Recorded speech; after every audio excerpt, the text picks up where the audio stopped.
there's where also my point where I started to doubt Islam was like, eventually it was like I felt the whole religion was very schizophrenic. You know, it especially reading the Hadith, it you know, it didn't make so much sense. It made things not so clear. Like Islam is supposed to be the clear path. It's supposed to be very clear, but it was just the opposite. The more and more I got deeper into Islam by studying it and going deeper and deeper, it was like, this is not clear at all. It becomes more and more unclear. It gets worse and worse as you learn more. When you embrace Islam, you're like, beautiful religion, mashallah. As you start to learn more, you get confused and more confused and more. So do you have any examples of like the schizophrenic? I think that's a beautiful term. It's a schizophrenic religion. Like, can you have examples of what you mean by that? No, I remember my first doubt, the narrative you're being told is before Islam, right? They used to bury their daughters alive and these things, right? Mm-hmm. And then there's the story of Khadija.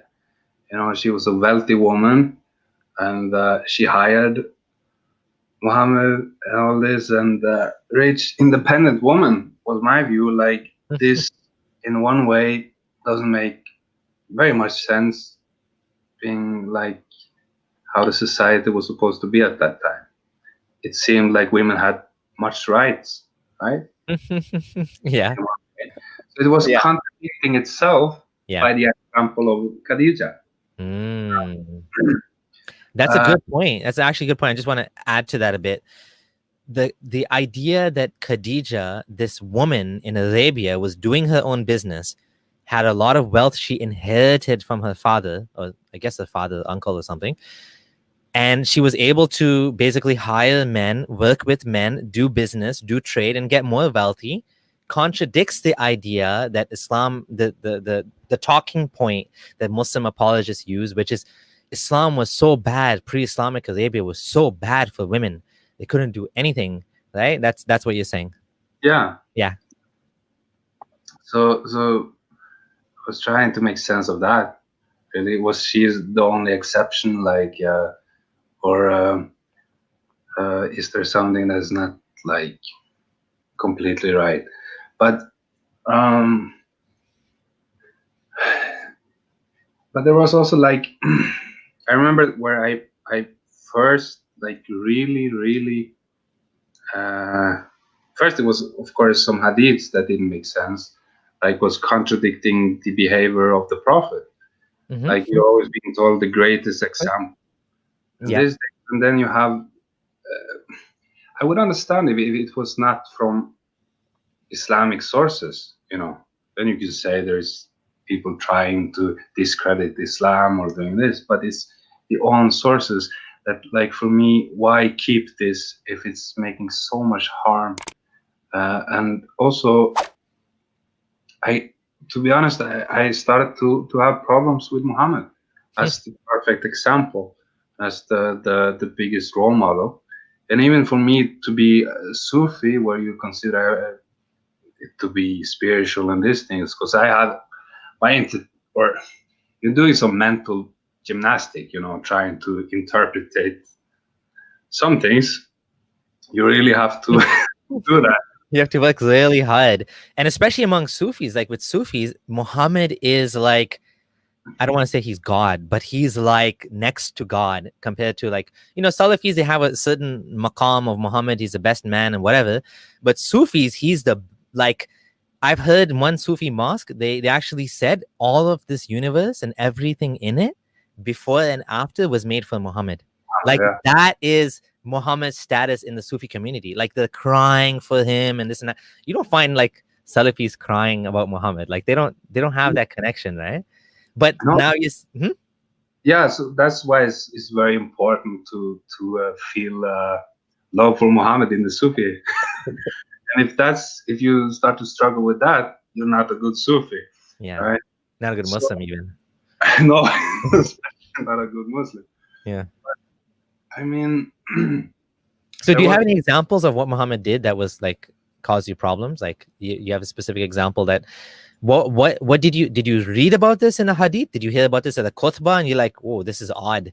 Because I know that even as you know, my wife is a convert to Islam and I was a sort of convert because I changed sects.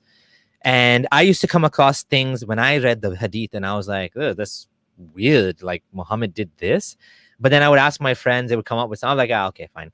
And my wife would come and ask me certain things, and I'd be like, I'd come up with some explanation, and then we'd be like, yeah, okay, that's fine. And we found ways to make peace with some of these things, even though really I don't think we had peace with it, but I think we were just kind of letting it go because we felt like we couldn't be right because of course this religion's from God. So your authority is coming from God, so you can't be right. You know, it has to be God is right. You can't be right. yeah. I mean, like my was like, it's probably right. It's just me who doesn't get it. You know, I'm not Exactly. mature enough, or like there is something I'm not getting here. Exactly. But I don't remember the exact like number of hadith or like chain, but I remember there was one hadith that really made an impact, and it was the one you can help me with it, where there is some men who comes to Muhammad to because they have problem with the heat, right?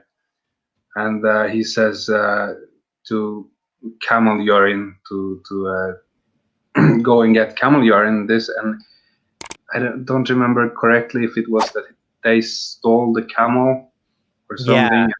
Yeah. Yeah.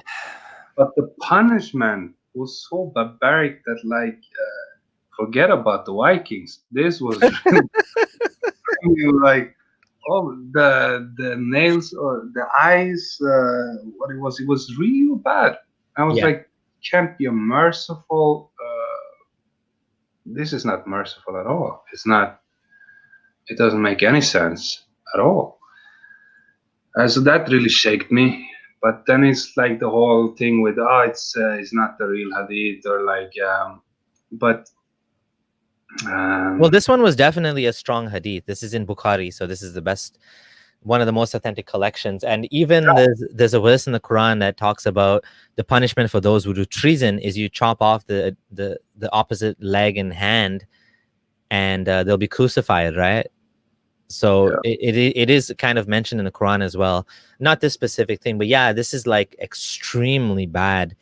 You know, you not don't get that for instruction, like introduction for joining Islam. This is yeah. not what in the time. Yeah. If you had those hadiths, then it would be different. Yeah. So, but there was many cases like this. So I'm curious, were you reading these in a book yourself, or was this mentioned to you in a khutbah? How did you find out? Did you see it on the internet? Was it an ex-Muslim that brought these to your attention? Where did this come from, this hadith? No, I was reading myself. I thought more and more, and I just